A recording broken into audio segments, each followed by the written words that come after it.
పిల్లారా, మనం ఇప్పుడు పరమగీతము 5వ అధ్యాయము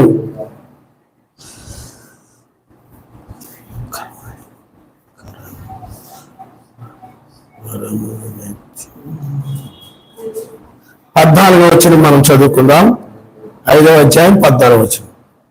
అతని కరములు తార్షీషు రత్నభూషితమైన స్వర్ణ గోళములే ఉన్నవి. అతని కాయము నీలరత్న ఖచ్చితమైన విచిత్రపు దంతము పనిగా కనబడుచున్నవి. ఆయన నామముస్తాడు. హల్లెలూయా, హల్లెలూయా. ఇక్కడ కరములు అంటే చేతులు. ఆయన కరములు అతని యొక్క అంటే మన మెస్సయ్య యొక్క లేకపోతే సర్వశక్తివంతుని యొక్క చేతులు ఎలా ఉన్నాయి, ఆయన కరములు ఎలా ఉన్నాయి అని అంటే, కరములు ఇక్కడ రత్నభూషితమైన స్వర్ణగోళములే ఉన్నవి. రత్నభూషితమైనటువంటి రత్నాలతో భూషితమైనటువంటి స్వర్ణ గోళం అంటే గుండ్రంగా ఉన్నటువంటి, మీరు ఎలాగైతే గోళముగా గుండ్రంగా ఉన్నదో అలాగూ ఆయన యొక్క చేతులు ఉన్నాయని వాక్యము చెప్తా ఉంది. ఇవన్నీ కూడా మనం చూసినట్లయితే పవిత్రతకు సాదృశ్యంగా ఉన్నాయి. ద్వారా ఆయన యొక్క చేతులు ఏ విధంగా ఉన్నాయో ఇక్కడ వాక్యము చెప్తుంది. కాబట్టి అతని కరములు తార్షీషు రక్తభూషితమైన స్వర్ణగోళములే ఉన్నాయి. పిల్లారా చూడండి, ఆ యొక్క కరములు చాచి పాడుతున్నాం కదా, శిరములు వంచి కరములు చాచి ఏమండి పాడుము గీతములు. శిరములు వంచి కరములు చరచి పాడుము గీతములు. ఉన్నను వాడు అవునను వాడు యావేలో మరి. ఉన్నను వాడు అవునను వాడు యావేలో మరి. శిరములు వంచి కరములు చరచి పాడుము గీతములు. శిరములు వంచి కరములు చరచి పాడుము గీతములు. హల్లెలూయా, హల్లెలూయా. చూడండి, 1 తిమోతి రాసిన పత్రిక 2వ అధ్యాయం వచ్చింది ఏమంటే, కావున ప్రతి స్థలమందును పురుషులు కోపమును సంశయమును లేనివారై పవిత్రమైన చేతులెత్తి ప్రార్థన చేయమని కోరుచున్నాను. ఆయన కరములు పవిత్రమైనవి, అలాగే పవిత్రమైన చేతులెత్తి ప్రార్థన చేయవలను. పవిత్రమైన చేతులు అంటే ఏంటి? ఆ చేతుల ద్వారా ఏ పాపము చేయకుండా, ఏ పాపము లేని చేతులు అనమాట పవిత్రమైనటువంటి చేతులు. అంటే ఈ చేతులతో నువ్వు దొంగిలించడం కానీ, ఈ చేతులతో నువ్వు ఏదైనా దొంగతనాలు చేయడం కానీ ఏమి లేదు. చేతులతో నువ్వు అదేగా ఏ దొంగతనాలు చేయడం కానీ, లేకపోతే నువ్వు వేరే పురుషుల్ని నీవు చెడు ఆలోచనలతో, లేకపోతే వేరే స్త్రీలని చెడు ఆలోచనలతో నువ్వు ఆ చేతులను ఉపయోగించినట్లయితే ఆ పురుషులను నువ్వు ఆ యొక్క చెడు ఆలోచనతో ఒక సహోదరులను కాదు, లేకపోతే చూడక తగలొచ్చు, అలా కాదు. కానీ నీవు ఆ విధమైనటువంటి పరపురుషుని వేరే స్త్రీ విషయంలో కూడా నీ చేతులు ఆ చెడు తలంపుతో నువ్వు తాకి నువ్వు ఆ విధమైనటువంటి స్పర్శించినట్లయితే నీ చేతులు ఏమైనటువంటి అవి అపవిత్రమైన చేతులు అవుతాయి, అపవిత్రమైనటువంటి చేతులు. అందువల్ల నీ చేతులు పవిత్రంగా ఆయన చేతుల్లో ఏ పాపము లేదు, ఆయన చేతులతో ఏ పాపము చేయలేదు. ఆయన హృదయం ఎలాగైతే పవిత్రంగా ఉందో చేతులు కూడా దేవుడి నుండి పవిత్రంగా ఉన్నాయి. హృదయం ఏ విధంగా అయితే పవిత్రంగా ఉందో ఆయన కళ్ళు కూడా అదే విధంగా పవిత్రంగా ఉన్నాయి. వెనకోళ్ళు చేతులు ఎత్తలేకపోతున్నారు, ఇంతకుముందు వాళ్ళు చెప్పారు అలాగ కూర్చొని ఉన్నారు, చేతులు ముడుచుకొని అలా పెట్టుకోవద్దని చెప్పాను, తీయడం ఏదైనా తీసే. కాబట్టి పవిత్రమైన చేతులు ఎత్తి ఏం చేయాలని? ప్రార్థన చేయాలి. అందువలన నీ చేతులు ఆయన తప్పు ఎత్తి ప్రార్థన చేసినప్పుడు, ఆయన తప్పెత్తి నువ్వు చేతులు ఎత్తి ప్రార్థన చేసినప్పుడు, ఆ ప్రార్థనకి పవిత్రమైన చేతులు ఎత్తి ప్రార్థన చేసినప్పుడే జవాబు వస్తాయి. మీ చేతులు కనుక అపవిత్రత కనుక ఉన్నట్లయితే మీ ప్రార్థన ఆయన సన్నిధికి వెళ్ళదు. మీరు చూడండి, దానియేలు గ్రంథములో మనం చూద్దాం. దానియేలు గ్రంథము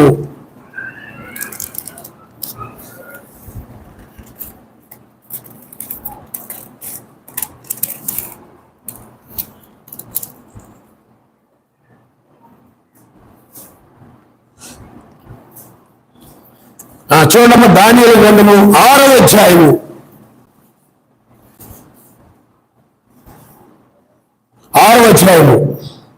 10వ వచనం. ఇట్టి శాసనము సంతకము చేయబడిన దానియేలుకు తెలుసుకొనేను. అతడు తన ఇంటికి వెళ్ళి యథాప్రకారముగా అనుదినము 3 మోకాళ్ళుని తన ఇంటి పైగని కిటికీలు యెరూషలేము తట్టులకు తెరబడి ఉండగా తన సర్వశక్తిమంతుని ప్రార్థన చేయొచ్చు. ఆయన స్తుతిస్తూ వచ్చును. ఆ మనుషులు గుంపు కూడా వచ్చి దానియేలు తన సర్వశక్తిమంతుని ప్రార్థన చేయటం ఆయన బతిమాలు కొనిటి చూచి రాజు సమ్మునకు వచ్చి, శాసన విషయమును బట్టి రాజు ఉపద్రవముల వరకు నీకు తప్ప మరి ఏ సర్వశక్తిమంతునికైనా మానవునికైనా ఎవడనూ ప్రార్థన చేయకూడదు. ఎవడైనా చేసిన వాడు సింహారభంలో పడద్రోయబడినని నువ్వు ఆజ్ఞ లేదా అని మనవి చేయగా, రాజు మాదీయుల యొక్క పార్శ్వికుల యొక్క పద్ధతి ప్రకారము ఆ సంగతి స్థిరము ఎవరిని దాని రద్దు చేయగలరు. కాబట్టి చూడండి, దానియేలు యొక్క ప్రార్థన సన్నిధి చేరడానికి కారణం ఏంటంటే, దానియేలు యొక్క జీవితంలో అన్యాయము గాని అక్రమము గాని అవినీతి ద్వారా ఎవరిది ఏది కూడా తన చేతులతో అతను తీసుకొనలేదు, ముట్టుకొనలేదు. తనకు చెందవలసింది తప్ప ఏది కూడా తాకలేదు అతను. అంటే పరువులు ఏది కూడా, ఇతరులు ఏది కూడా, గోడలైనను ఎద్దులైనను స్త్రీలైనను వేటిని కూడా అతను ఎట్టి పరిస్థితుల్లో కూడా ఏ వస్తువులైనా కూడా ఇతరులు ఇవేమి కూడా ఎవరింటికి వెళ్ళినా ఎక్కడికి వెళ్ళినా ఆ చెట్లు కొన్ని కాయలు కావచ్చు, లేకపోతే ఇంకొక చోట ఏమైనా అవ్వచ్చు, తన చేతులతో ఏ మాత్రము కూడా అవి దొంగిలించి ఆ కాయలు ఏ కాయలు ఇతరులు అవి కోసి దాచుకొని కానీ అలాగే చేసి కానీ ఏ విషయంలో కూడా తన చేతులని అతను అపవిత్రపరుచుకోకుండా చాలా పవిత్రంగా చేతులు ఉంచుకున్నాడు. నువ్వు చేతులతో చేసే పనులు, చేతులతో చేసే పనులు ఎలా ఉంటున్నాయి? నువ్వు ఎవరికైనా చేతులతో ఇచ్చేటప్పుడు కానీ చేసేటప్పుడు కానీ ప్రతి విషయంలో కూడా ఆ విధంగా పవిత్రమైనటువంటి హృదయంతో ఆ చేతులు పవిత్రముగా ఆ విధమైన పవిత్రమైన చేతులు కలిగిన వాడు కనుక అతను ప్రార్థించినప్పుడు వెంటనే జవాబు రాకపోవచ్చు. మీకు అర్థమైందా? ప్రార్థించిన వెంటనే జవాబు రాకపోవచ్చు, కానీ ఆ ప్రార్థనకు జవాబు తెల్లవారుజాము వచ్చింది. ఎందుకంటే అతను చేతులు ఎత్తి ప్రార్థన చేసి అంటాడు హల్లెలూయా, హల్లెలూయా. ఎందుకంటే మోకాళ్ళు రాయలేదు, కానీ కీర్తనలో కూడా మనం చూస్తే ఆయన్ని చేతులెత్తి ఆయన్ని సన్నుతించినని బైబిల్. ఎక్కడ సామెత గ్రంథంలో ఏమో చెప్పండి, సామెత గ్రంథంలో ఆయన్ని చూడండి ఒకసారి. సామెతల గ్రంథము 134వ అధ్యాయము 2వ వచనంలో, పరిశుద్ధ స్థలం వైపు మీ చేతులెత్తి యావేలు సన్నుతించుడి ఆయన. అలాగే పరిశుద్ధ స్థలం వైపు దానియేలు ఏం చేశాడు చెప్పండి? కిటికీ తలుపులు తెరిచాడు. అంటే యెరూషలేము వైపు. ఇతను ఎక్కడ ఉన్నాడు? బబులోనులో ఉన్నాడు, యెరూషలేములో లేడు. ఎందుకంటే చెరపట్టబడ్డాడు. అక్కడ యెరూషలేములో ఉండి క్షమించండి, అక్కడ బబులోనులో ఉండి యెరూషలేము యొక్క తలుపులు తెరిచి అతను ఏం చేస్తున్నాడండి? ప్రార్థన ఆ పరిశుద్ధ స్థలం వైపు అతని శాంతిగనులు కూడా పరిశుద్ధమైన చేతులు ఎత్తి మీరు ఆయన సన్నిధించండి, యావేలు సన్నిధించడంటే దానియేలు ఆ రోజుల్లో కూడా సన్నిధించుంటాడు. ఎందుకంటే అక్కడ దావీదు ఆ కీర్తన గ్రంథంలో ఆ విధంగా కొన్ని సందర్భాల్లో రాయబడింది. కాబట్టి పిల్లలు మీరు ఆలోచన చేయండి, పరిశుద్ధమైన చేతులతో ఆయన్ని సన్నిధించింది. హల్లెలూయా, హల్లెలూయా. అందుకనే నువ్వు ప్రార్థన చేస్తున్నావు ఏంటి? నీ చేతుల్లో ఉండాలి చెప్పండి, పరిశుద్ధత ఉండాలి. పరిశుద్ధత లేకుండా అందుకని దానియేలు యొక్క ప్రార్థన, అతడు పరిశుద్ధుడు కనుక అతడి చేతుల్లో పరిశుద్ధత ఉన్నది కాబట్టి ఏమండి ఆ హృదయం శుద్ధిగా ఉంటే చాలే, చేతులతో దొంగతనం చేస్తే ఏమైపోద్ది? హృదయం శుద్ధిగా ఉంటే చాలే, కళ్ళతో చెడుగా చూస్తే ఏమైపోద్ది? నా హృదయంలో ఏమి లేదు కదా, నా మనసులో చెడు అభిప్రాయం ఏమి లేదు కదా. ఏమండి ఆ చెవులతో ఆ ఇంటే ఏమైంది, నా హృదయం జాగ్రత్తగా ఉంచుకున్నారు కదా అని అనుకోవచ్చు. కానీ ఇక్కడ ఏముంది? పవిత్రమైన చేతులు ఎత్తాను. అదేగా పవిత్రమైన చేతులెత్తి మోకరిల్లి ఆ ప్రార్థన చేసినప్పుడు ఆ ప్రార్థన సన్నిధికి చేరతాది. అందువల్ల నీ చేతులు ఎలా ఉన్నాయో నువ్వు చూసుకోవాలి. అవి మురికి చేతులు కావచ్చు, అర్థమైందా? కానీ శుభ్రంగా లేని చేతులు కావచ్చు నువ్వు ప్రార్థన చేసేటప్పుడు. కానీ పాపము లేని చేతులు అయి ఉండాలి. మెయిన్ పాపము లేనటువంటి చేతులు ఏది కూడా అన్యాయముగా కానీ అక్రమం కానీ మోసముగా కానీ ఆ చేతులతో ఏమి కూడా నువ్వు తీసుకొనకుండా నీతిగా, న్యాయముగా, యథార్థముగా, సత్యముగా ఆ చేతులు కలిగినటువంటి చేతులుగా నీవు ఉండాలి. అప్పుడు ఆ ప్రార్థన సన్నిధికి అందుకని పవిత్రమైన చేతులెత్తి కోపము లేని వారై, సంశయాలు లేని వారై ఆయన కూడా సిలువ వేయబడబోయేవాడు ఆయన పరిశుద్ధమైన చేతులెత్తి ఆయన ప్రార్థన చేశాడు.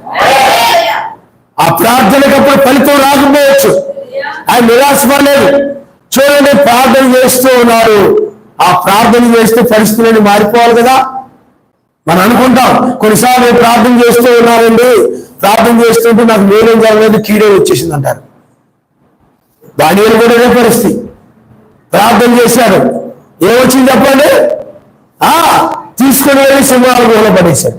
ఇదేంటి రాయి, నేను ప్రార్థన చేశాను నాకు ఎలా పరిస్థితి వచ్చింది రాయన, ఇక నేను నిన్ను నమ్మను, నేను నిన్ను విశ్వసించను, నాకు మేలు జరగలేదు, నేను కీడే జరిగింది, ప్రార్థన చేసినా కానీ నువ్వు నన్ను విడిపించావు, రక్షించావు, చుట్టుపక్కల సింహాలు గోల పడేశారు అని ఏ మాట్లాడలేదు అతడు. కానీ ప్రార్థన జవాబు కూడా వచ్చింది, తెల్లవారుజామున వచ్చింది. మెసేజ్ కూడా అంతే. మెసేజ్ కూడా సాయంకాలంలోనే గుహలో పెట్టారు. సాయంకాలంలో మెసేజ్ కూడా ఏం చేశాడనండి, క్షమించండి, ఆయన ఆ సిలువ వేయబడబోయే ముందుగా ఆయన పేతురు, యోహాను, యాకోబుని ఏకాంతంగా తీసుకుని వెళ్ళి ఆయన ప్రార్థన చేస్తూ ఉన్నారు. ప్రార్థన చేసిన వెంటనే చాలా మంది అనుకుంటారు ప్రార్థన చేసిన వెంటనే జరిగిపోవాలనుకుంటారు. ఇది అదేగా ఆనాడు ఏరియా ప్రార్థన చేసిన వెంటనే జరిగిపోయింది కదా, యెహోషువ ప్రార్థన చేయగానే వెంటనే జరిగిపోయింది కదా, ఇది అదేగా అని అభిప్రాయపడచ్చు. కానీ ఆయన ఎప్పుడు ఏది చేయాలో ఆయనకి తెలుసు. హల్లెలూయా, హల్లెలూయా. కాబట్టి అక్కడ యెహోషువ ప్రార్థన చేసినప్పుడు సూర్యుడా నిలిచిపో, చంద్రుడా నిలిచిపో అని ప్రార్థన చేయగానే నిలిచిపోయి వెంటనే ఏది ఆ ప్రార్థన చేశారు? పవిత్రమైన చేతులెత్తి. ఎందుకు వాళ్ళు ఆ కార్యాలు జరిగాయంటే వాళ్ళ చేతులతో ఏ పాపం లేదు, వాళ్ళ చేతులు పవిత్రమైనటువంటి చేతులు. అవి ఇవి అపవిత్రంగా ఎవరిని ముట్టుకోలేదు. అపవిత్ర హృదయంతో, అపవిత్రమైనటువంటి హృదయంతో ఎవరిని వాళ్ళు, ఏ పురుషుడిని ఏ స్త్రీని కూడా వాళ్ళు తాకలేదు. ఏదైనా పరిశుద్ధులు కానీ సహోదరులు కానీ తప్ప ఏ విధంగా కూడా చెడ్డ ఆశతో ఏ పురుషుల్ని ఏ స్త్రీలను కూడా వాళ్ళు ఆ విధంగా తాకిన వారు కాదు. ఏది కూడా పరులు ఏది కూడా వారు ఆశించిన వారు. అందువల్లనే వాళ్ళు చేతులెత్తి ప్రార్థన చేసినప్పుడు ఆ ప్రార్థనకి ఏమొచ్చింది చెప్పండి? జవాబు వచ్చింది.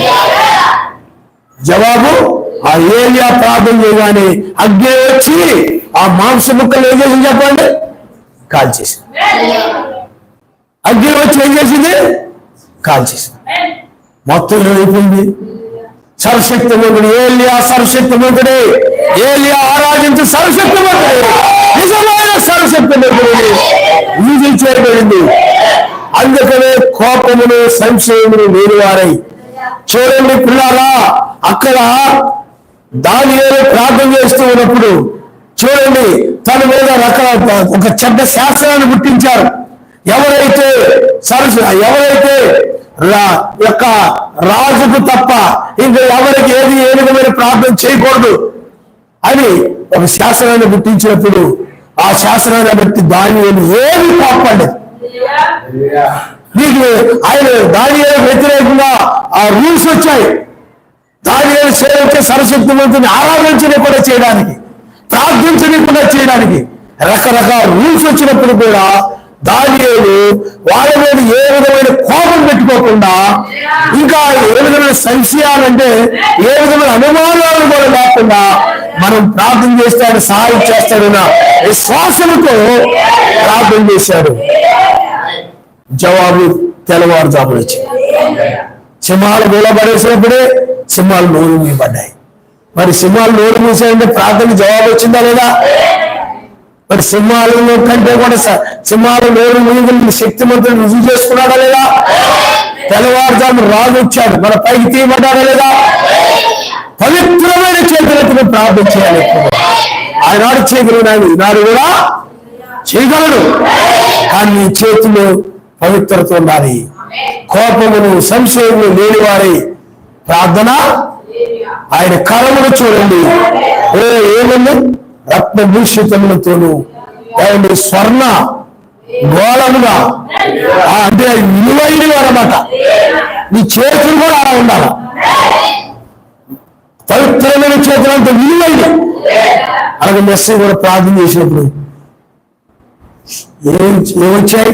వచ్చి పట్టేసుకున్నారంటే ఇదే విభాగాలనుకోవచ్చు. ఇదేంటి మనం ప్రార్థన చేస్తే ఏదో శోధనలు దొరికిపోతాయి అనుకున్నాం, కానీ వీళ్ళు వచ్చి పుట్టేసుకున్నారంటారా? చాలా మంది అలాగ అనుకుంటారు. ప్రార్థన చేసి కష్టాలు పోవాలని ప్రార్థన చేస్తుంటే మనకు కష్టాలు వచ్చి పడిపోయి ఏంటిలా ఎవరండి? అలాగే మెస్సేజ్ కూడా అనుకున్నాడా? ఏమనుకోలేదు. ఎందుకంటే నీ చిత్తమైతే నా యొక్క నుండి తొలగించువాడే, దుఃఖముతో భారముతో ప్రార్థించి కోముతో భారముతో ప్రార్థించి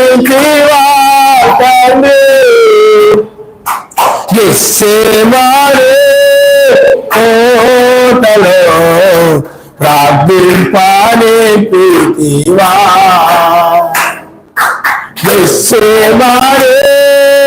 కోటలో ప్రార్థింపానే ప్రీతివా. అందుకనే చూడండి పిల్లారా, ఆయన ప్రార్థన చేయగానే ఏమొచ్చాయి చెప్పండి? కష్టాలు వచ్చాయి. మరి కష్టాలు వచ్చాయని నిరుత్సాహపడ్డాడు ఆయన. ఏమండి తీసుకెళ్ళి ఆయన్ని అన్యాయపు తీర్పు తీర్చారు. పట్టుకుని వెళ్ళి తన శిష్యులే ఒక శిష్యుడే వచ్చి ఆయన ముద్దు పెట్టి అప్పగించాడు. కాబట్టి పిల్లారా, అలాంటి పరిస్థితులు వచ్చాయి. అయినా కానీ ఆయన అడిగి ఏం ప్రార్థన చేశాడు, ఆ ప్రార్థనకు జవాబు దొరుకుతుందని విశ్వాసంతోనే ఉండాలి.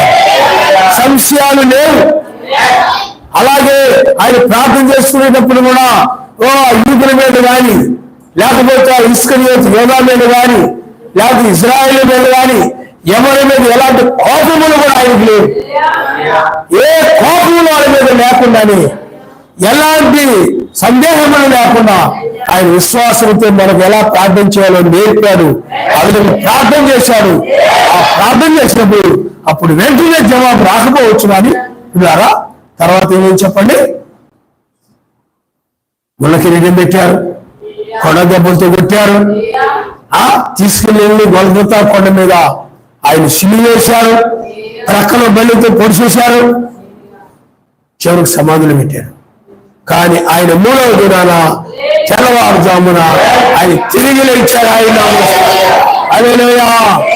పవిత్రమైన చేతులతో ప్రార్థన చేయాలి. ఈ చేతులు పవిత్రంగా ఉండాలి. చూడండి, మార్కు సువార్త 7వ అధ్యాయం ఎందుకంటే కొంతమంది భోజనం చేయడానికి వచ్చినప్పుడు వారు చేతులు కడుక్కోనకుండానే వాళ్ళు భోజనం చేస్తుంటారు. అప్పుడు ఆయన ఏమన్నాడు తెలుసా? ఆయన ఏమన్నాడండి, కడుపులోనికి పోవున్నది మనుషుల్ని అపవిత్రపరచుడు కానీ హృదయంలో నుండి బయటికి వచ్చేవి ఆ తలంపులే, ఆ యొక్క దురాలోచనలే, లేకపోతే ఆ కక్ష, ఆ ద్వేషము, ఆ అసూయ, అవే మనుషులని అపవిత్రపరుస్తుంది అని చెప్పాడు. ఆ కామము, చెడుతనము ఇవన్నీ కూడా మనుషులు ఏమైతే చెప్పాలి, అపవిత్రపరుస్తాయి. శరీరాన్ని అపవిత్రపరుస్తాయి. ఇవన్నీ కూడా ఈ శరీరమైన ఆలయాన్ని అపవిత్రపరుస్తాయి. హృదయంలో పుట్టేటువంటి నీ హృదయంలోనే వచ్చేస్తాయి, ఎక్కడో రావు. అవే నేను ఏం చేస్తాయి, నీ హృదయంలో వచ్చి అవి చేతులు అపవిత్రపరుస్తాయి, నీ కళ్ళు అపవిత్రపరుస్తాయి, నీ పాదాలు అపవిత్రపరుస్తాయి, అన్నిటిని కూడా అపవిత్రపరుస్తాయి. అందువలన కాబట్టి పిల్లారా, అందుకని మెస్సయ్య యొక్క హృదయంలో ఏ పాపము లేదు కాబట్టి ఆయన చేతిలో కూడా ఏ పాపము లేదు. అయితే ఆయన 3వ దినాన ఆ విధంగా తిరిగి లేచాడు. హల్లెలూయా. అందువల్ల పవిత్రమైన చేతులు ఎత్తి ఇప్పుడు ఏం చేయాలి? ప్రార్థన. నువ్వు చేసే పని, నీ చేతులు ఎలా ఉన్నావు ఒకసారి చూసుకో. నీ చేతులతో ఏం పని చేసావో నువ్వు ఆలోచించు. మంచి పనులు చేసావా? మేలుకరమైన పనులు చేసావా? ఆలోచించి. కీడుకరమైన పనులు చేసావా? ఇతరులను బాధ పెట్టే పనులు చేసావా? ఇతరుల్ని ఏ విధంగా దుఃఖాన్ని పనులు చేయాలా అని నీ చేతులతో ఆ పనులు చేసావా? గదరిగా బాధ పెట్టాలని, హింసించాలని, శ్రమ పెట్టాలని ఏ విధమైన పనులు చేసావు ఒకసారి ఆలోచన చేయి. నువ్వు చేసినటువంటి కీడుకరమైన పనులు, చేతులతో చేసినటువంటి, నువ్వు చేతులతో ఇతరులకు చేసిన కీడుకరమైన పనులు, ఆ కీడుకరమైనటువంటి ఉదాహరణ సెల్ ఫోన్లో నువ్వు చూసేటువంటి నీ చేతులు వేడిని చూడడానికి ఉపయోగిస్తున్నావు. నీ చేతుల ద్వారా నువ్వు ఆన్ చేసి ఏం చేస్తున్నావు? సెల్ ఫోన్లో యూట్యూబ్లో ఏం చేస్తున్నావు? నువ్వు ఆన్ చేసి ఇలాంటి ఫోటోలు చూస్తున్నావు. నువ్వు ఏమేమి చూస్తున్నావు? అప్పుడు నీ చేతులనే ఉపయోగిస్తావు వాటి కోసం. ఆ విధమైనటువంటి చేతులు, అవి అపవిత్రమైన వాటి కోసం నీ చేతులు ఉపయోగించి అపవిత్రమైన వాటిని చూచి నువ్వు అపవిత్రమైన చేతులతో ఆయన సన్నిధికి వచ్చి ప్రార్థన చేస్తూ ఉంటావు. అప్పుడు ఆ ప్రార్థన ఆయన సన్నిధికి వెళ్తుందా? వీడియో గేమ్లు ఆడతావు. పిల్లలు ఎవరు వస్తున్నారు, పిల్లలు ఏం చేస్తున్నారు చెప్పండి? పొద్దుపోయిన దాకా కూడా ఆ వీడియో గేమ్లు ఆడుకుంటూ ఏదో చూసుకుంటున్నారు అనుకుంటే వాళ్ళ అమ్మ ఏమందో. ఎందుకంటే వాళ్ళు పాడైపోవడానికి ఏదో నేను కొనిచ్చింది, వాడు చెడిపోవడానికి ఏదో నేను కొనిచ్చింది, ఏదో ఫస్ట్ ఏదో వాకింగ్ చేయడానికి, లేకపోతే వాకింగ్ పంపడానికి అలా అన్నాడు. కానీ ఆడితే ఆడేళ్ళు అబద్ధం పర్లేదులే. ఏమండి మొట్టమొదటి దేవుని కొనిస్తారు చెప్పండి? మీరైనా కదా, ఎవరైనా కూడా ఫస్ట్లో అలాగే కొంటారు. చర్చికి వచ్చేవాళ్ళు ఎవరైనా కూడా ఏం చేస్తారు చెప్పండి? చాలా మంది అలాగే కొంటారు. కొనేసి తర్వాత ఏం చెప్తారండి, టైం ఉండలేదు, కుదరలేదు, ఇంకా దాని ఊసే ఉండదు. వీడియో గేమ్లు చూసుకుంటా, లేకపోతే సెల్ఫీలు దిగుతా ఇవన్నీ చేస్తూ ఉంటారు. కాబట్టి నీ చేతులు ఎలా ఉన్నాయి? నీ చేతులతో ఏదైనా క్లీన్ చేసావా? పాపం చేతులా నీ చేతులు? నిజంగా ఏమండి, ఒక ఆయన వాళ్ళ ఆవిడ మీద కోపం ఎక్కి ఏమండి ఈ ఇంట్లో సామాన్లు ఏమి ఇవ్వకుండా బియ్యం కందిపప్పు ఎన్నో అరవడు కదా ఇవ్వకుండా ఏం తింటావో చూస్తారని తాళం వేసి పట్టుకుపోయింది. తాళం ఏమో వండుకుని ఏం తినది. అది కీడుకరమైన చేతులైనా కాదంటారా? కీడుకరమైన చేతిలో కాదంటారే. అందుకని ఇతరులు బాధించేదే దయ్యం. దయ్యం అంటే ఏదో కాదని. దయ్యం అంటే ఏంటంటే ఇతరులని బాధ పెట్టేదే దయ్యం. కాబట్టి ఆ ఇతరులు ఏదైతే బాధపడుతుండదో ఆ దయ్యమే ఆ కీడుకరమైన కార్యాలు చేసేది. అందువల్ల మీ చేతులు కీడుకరమైన కార్యాలతో కనుక ఉన్నట్లయితే, కీడుకరమైన పనులు చేసినటువంటి ఏమని హింసించినటువంటి పనులు చేసినటువంటి ఆ చేతులతో పాప పనులు చేసి ఎక్కడే మార్చి ఎక్కడే మార్చి ఇతరులను బాధ పెట్టడానికి అధికారులు ఉంటారు. లంచాలు తీసుకొని ఏం చేస్తారు చెప్పండి? న్యాయంగా ఎవరు చెందాలని వాళ్ళకి చెందకుండా ఎవరు డబ్బులు ఇస్తే వాళ్ళకి చెందేలాగా రాసేస్తారు, సంతకాలు పెట్టేస్తారు. ఆ చేతులు ఏంటి? పాపం చేతులు. ఇలాగూ చేతులతో చేసే పనులు ఆ చేతులు ఎలా ఉన్నాయి? నువ్వు ఆ చేతులతో వచ్చి పాపం చేతులు అవి మురుగు చేతులతో వచ్చి చేతులైతే ప్రార్థన చేస్తాను. ప్రార్థన సరిపోయాను నిజంగా అవి ఆయన సన్నిధి వెళ్ళు. అలాగే ఇసుకని యోధా కూడా అతను పాపపు చేతులు కలిగిన వాడు. కారణం ఏంటంటే ఆయన అప్పగించడానికి ముద్దు పెట్టి అప్పగించడానికి వెండి నాణ్యము ఆ యొక్క ధనాన్ని తీసుకునేటువంటి చేతులే. అంటే నీతిమంతుడిని అప్పగించడానికి, దుష్టులకు అప్పగించడానికి ఏం తీసుకున్నాడు చెప్పండి? డబ్బు తీసుకున్నాడు. అవి పాపపు చేతులు. అలాగే బైబిల్లో మనం ఆ దెలీలా గురించి మనం చూస్తే దెలీలా యొక్క చేతులు కూడా పాపపు చేతులు. దెలీలా ఆ సంశయాన్ని అప్పగించడానికి ఏం తీసుకుని? డబ్బు తీసుకుని. మరి ఆ చేతులు ఏంటి? పాపపు చేతులవి. మరి ఆయన ముళ్ళకిరీటం పెట్టారు, ఏంటి? పాపపు చేతులవి. మరి ఆయన్ని కొడాదెబ్బలతో కొట్టారు, నీతిమంతుడిని, పాపపు చేతులేవి. తర్వాత ఆయన్ని తక్కలో బెల్లంతో పొడిచారు, పాపపు చేతులు. కాళ్ళకి చేతులకి మేకులు కొట్టారు, పిడిగుడ్డులు గుద్దారు తీసుకుని వెళ్ళేటప్పుడు. మరి ఆ చేతులు ఏంటి? కొట్టారు. అవన్నీ కూడా పాపపు చేతులు. నీ చేతుల్లో అవి ఆయన స్తుతించడానికి, చేతులు ఎత్తి ఆయన స్తుతించడానికి ఈ చేతులు ఇవ్వబడ్డాయి. పవిత్రమైన పనులు, మేలుకరమైన పనులు చేయడానికి నీకు చేతులు ఇవ్వబడ్డాయి. ఆ చేతులను ఎలా ఉపయోగిస్తున్నావు? నీ చేతులు ఏ విధంగా ఉపయోగిస్తున్నావు? వేటి కోసం ఉపయోగిస్తున్నావు? అవయవాల్ని, చేతుల్ని. అందువల్ల పవిత్రమైన చేతుల్ని ఎత్తి ప్రార్థన చేయమని బైబిల్ చెప్తుంది.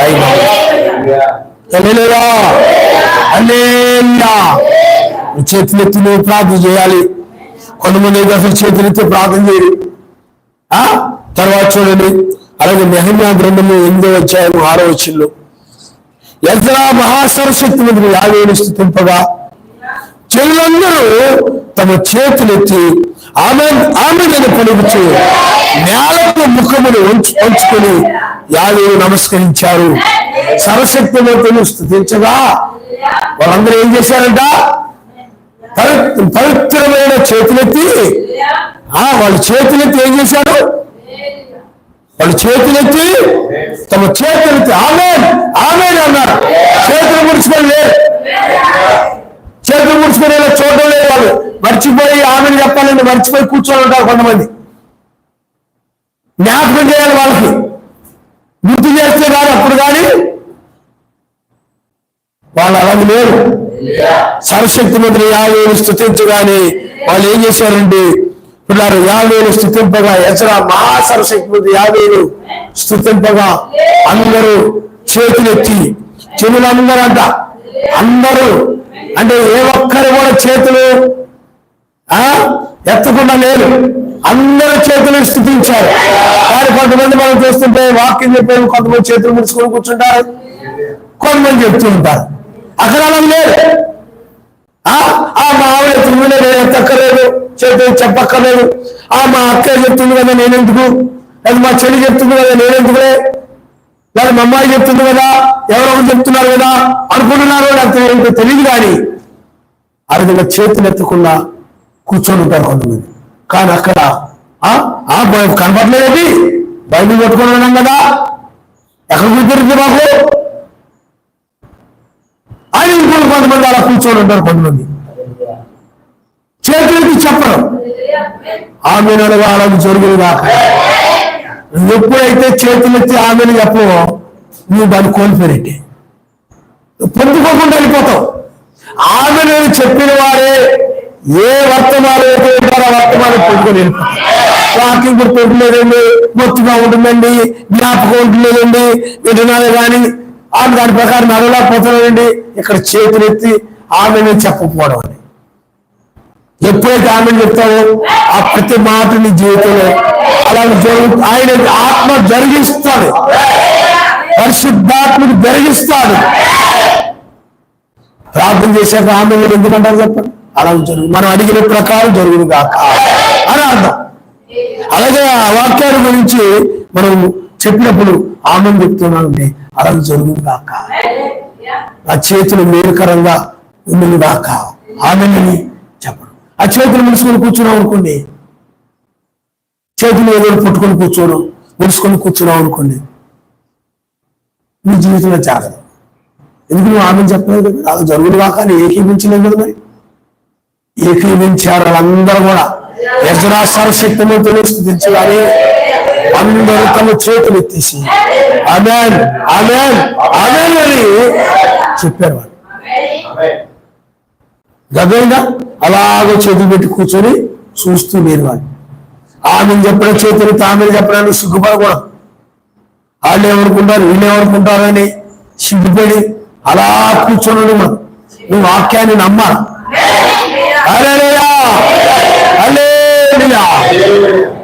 అందుకని ఆమెను వాడు అను, ఆమెను వాడు అను. కాబట్టి పిల్లారా, పవిత్రమైన చేతులెత్తి ప్రార్థన చేయాలి. అలాగే పవిత్రమైన చేతులెత్తి ఆమెనని చెప్పాలి. ఆయన నమ్ముస్తాం.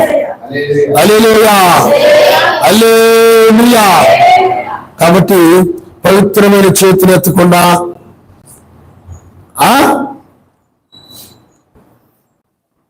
చూడండి పిల్లారా,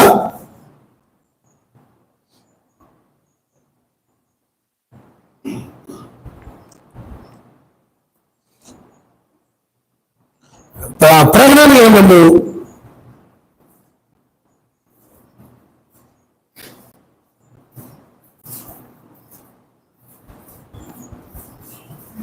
5వ అధ్యాయము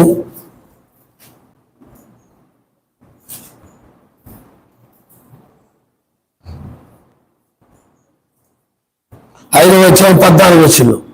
4 జీవులు ఆమెను చెప్పగా ఆ పెద్దలు సాగిలపడి నమస్కారం చేసి. అలాగే ప్రకటన గ్రంథం 7వ అధ్యాయం 11వ వచనంలో దేవదూతలందరూ సింహాసనం చుట్టూ అని నేను కొన్ని వచనాలు మాత్రం చూస్తున్నాను అనమాట, అన్ని చూపించట్లేదు. దేవదూతలందరూ సింహాసనం చుట్టూ పెద్దల చుట్టూ ఆ 4 జీవుల చుట్టూ నిలబడి ఉండి వారు సింహాసనం ఎదుట సాష్టాంగపడి ఆమేన్. అలాగే 7:12 కూడా యుగయుగముల వరకు మా సర్వశక్తిమంతుని స్తోత్రమును మహేమయ జ్ఞానమును కృతజ్ఞత స్తుతియు ఘనతయు శక్తియు బలమును కలుగును గాకని చెప్పుచు సర్వశక్తిమంతుడు నమస్కారం చేసిరి.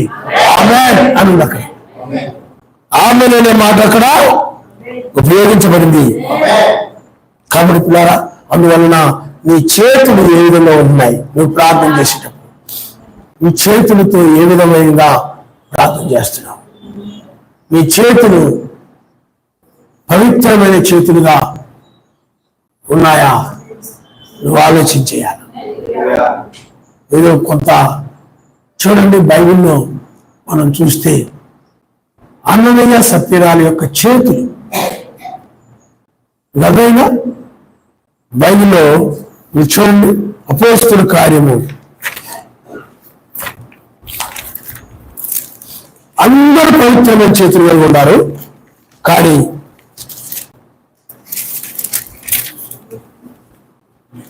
అపోస్తలుల కార్యము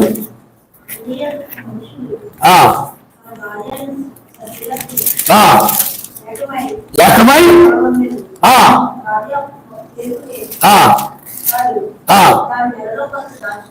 చూడండి, దాని వెలలో కొంత దాచుకుని కొంత తెచ్చి అపోస్తలుల పాదం మీద పెట్టారు. పేతురు, అననీయ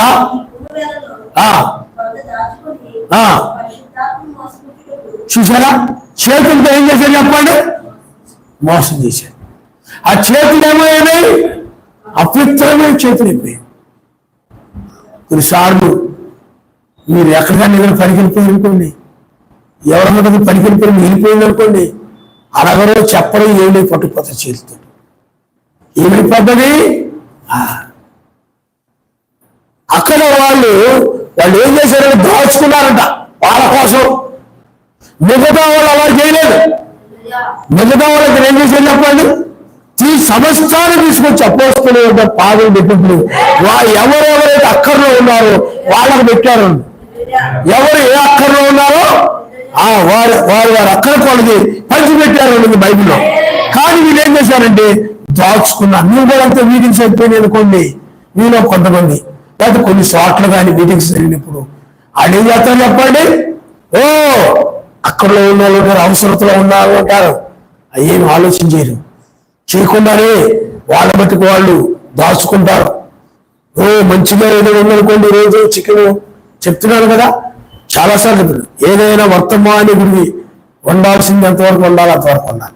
అలా కాకుండా ఆ వర్తమానికుడికి తెచ్చి వండే దాంతో పాటు మిగతా వాళ్ళు కూడా తెచ్చి వండేసుకుంటారు ఆయనతో పాటు తినేయాలని. అది తప్పదు. అదేనా అవి బైబిల్ చెప్తుంది, వాక్యోపదేశం చేయడానికి మంచి పదార్థములు భాగనీయమని.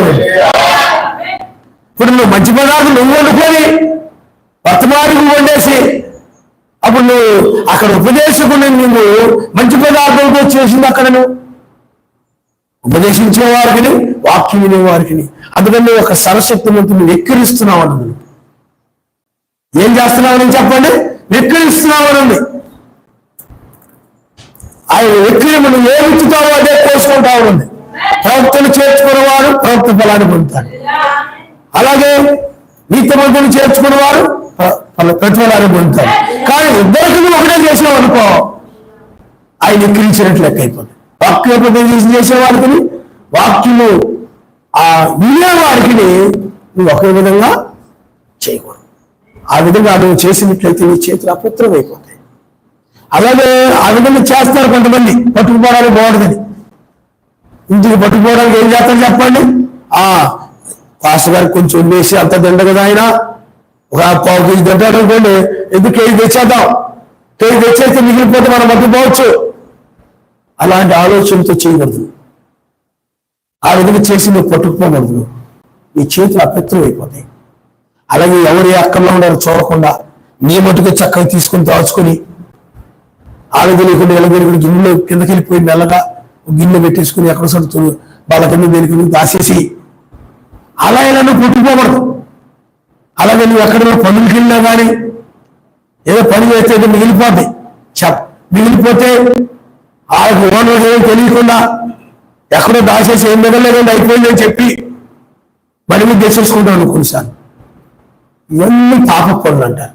అపవిత్రమైన చేతులు. మీరు అదేలా ఉండే గంటల్లో ఎక్కడైనా ఎవరైనా వండారనుకోండి,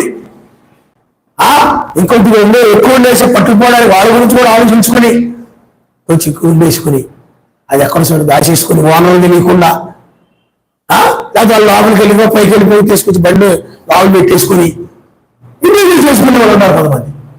దాచుకోవడం అది అపవిత్ర. నీ చేతులు ఏమైపోతున్నాయి? అపవిత్రమైపోతున్నాయి. నువ్వు దాచుకుంటావు. మీటింగ్స్ అయిపోయిన తర్వాత ఏం చేస్తారు చెప్పండి? కొంతమంది దాచుకుంటారు.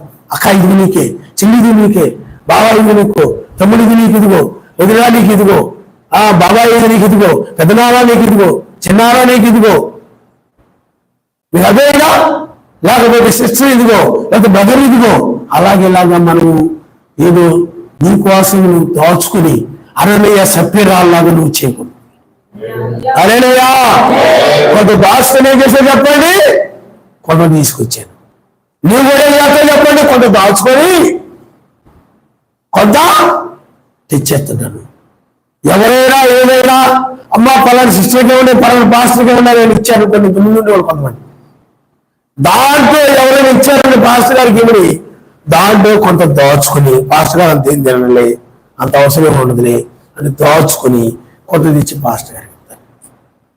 లేకపోతే సహోదరికి ఎవరైనా ఏదైనా ఇవ్వని ఇచ్చారనుకోండి, కొంత దాచుకుని మధ్యలో వీళ్ళ పత్రం మధ్యలో దాచుకొని కొంత తీసుకొచ్చి ఆ సిస్టర్కి ఇస్తుంటారు. ఎవరో ఎంత ఇచ్చారో నువ్వు అంత తీసుకుని వాళ్ళకి ఇవ్వాలి. ఇలాగ దాచుకోవడం అనేది చూసారా, అననీయ సప్పిరాలు అదే చేశారు. వాళ్ళ చేతులు ఏమైపోయినాయి, అపెత్తలు అయిపోయినాయి. కాబట్టి ఏమైపోయారు, వాళ్ళు ఉగ్రతలోనైపోయారు, ప్రాణాలు పోగొట్టుకున్నారు. అందువల్ల పిల్లారా, మీరు ఇక్కడే తిండి దగ్గర డబ్బు దగ్గర చాలా మంది ఇలాంటి కక్కుర్తి పనులు చేస్తున్నారు. కక్కుర్తి అంటారన్నమాట, ఆశ. కక్కుర్తి, తిండిపోతే ఆశ కలిగిన వాళ్ళు ఎక్కువ ఇలాంటి పనులు ఇతరుల గురించి వాళ్ళకు ఉందా లేదా, వీళ్ళకి అవసరమా లేదా, అయ్యో అని ఏం ఆలోచించడం.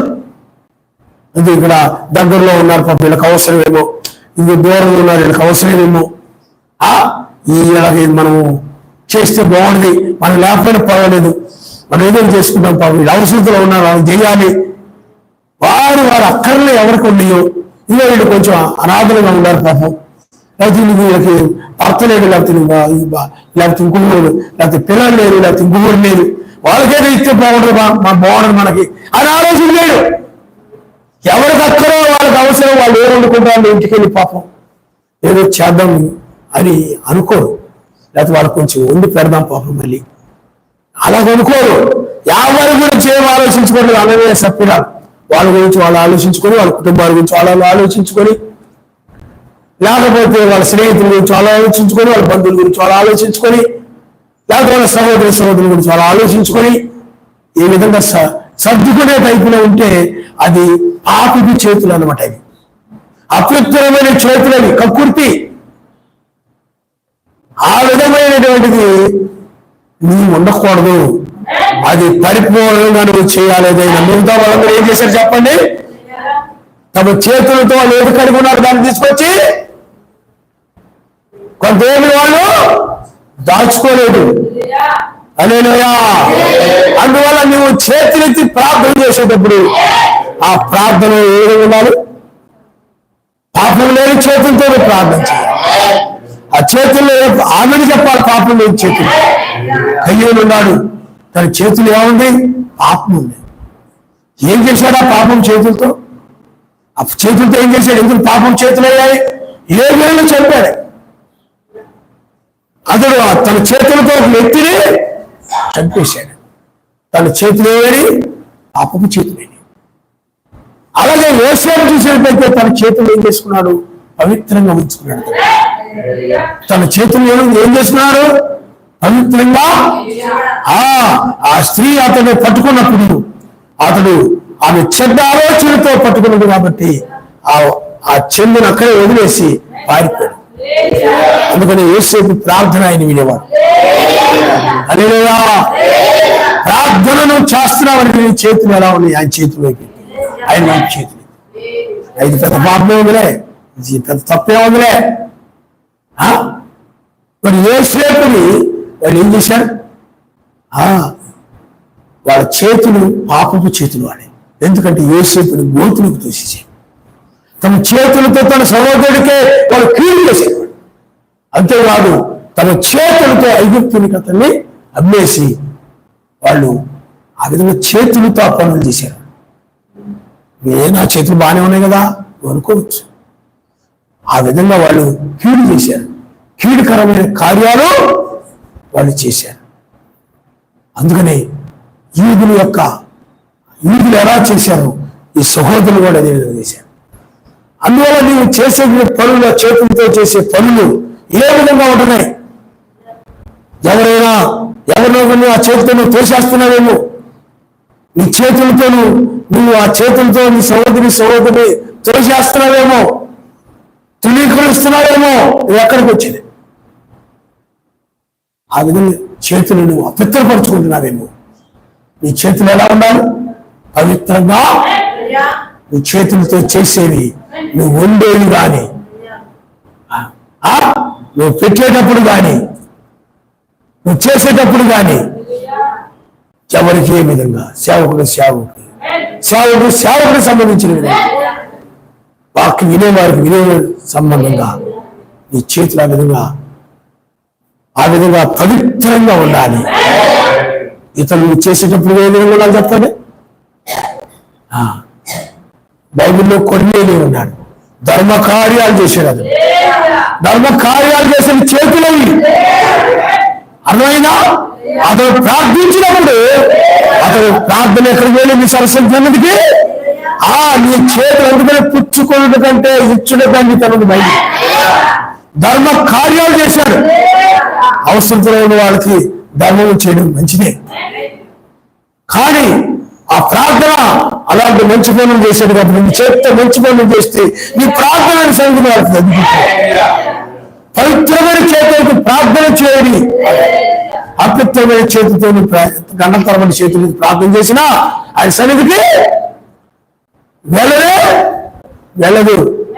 కాబట్టి పవిత్రమైన చేతులెత్తి మీరు ప్రార్థన చేయండి. కాబట్టి యోసేపు కానీ అలాగే బైబిల్లో మనం యాకోబుని మనం చూస్తుంటాం. యాకోబు అలాగే ఏశావు ఇద్దరు ఉన్నారు. యాకోబు, ఏశావు. ఇక్కడ మీరు చూడండి, యాకోబు ఏశావు జీవితంలో మనం చూసినప్పుడు యాకోబు అలాగే ఏశావు ఇద్దరు మాంసాన్ని తీసుకొచ్చారు.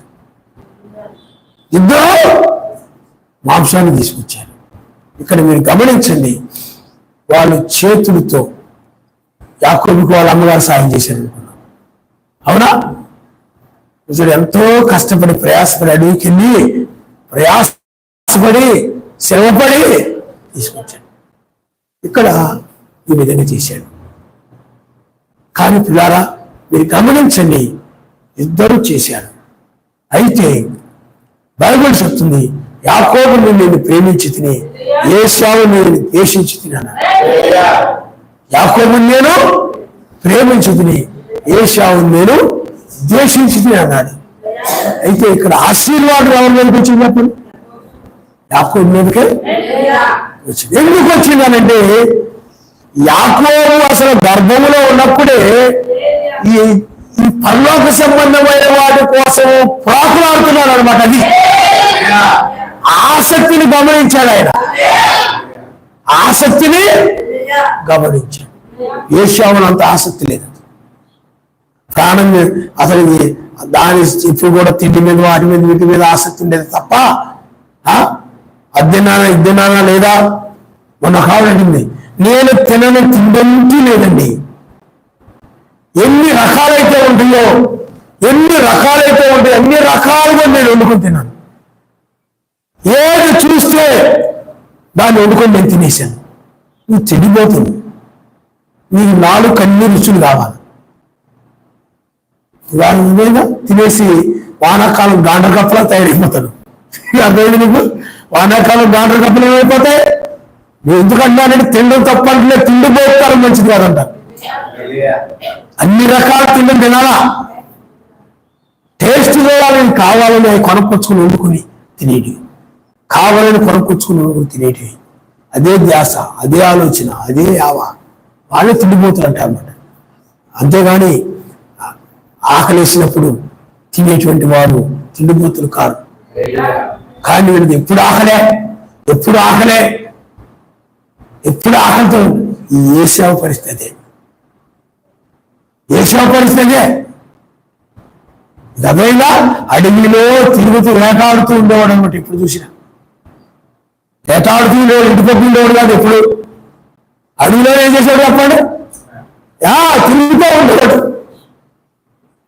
చిక్కుడు ఆయన కూర ఆకలితో వచ్చాడు, అది ఉంటే చాలు అది ఉంటే చాలు అనుకున్నాడు. అంతే, దేశకపోతే పోయింది అనుకున్నాడు.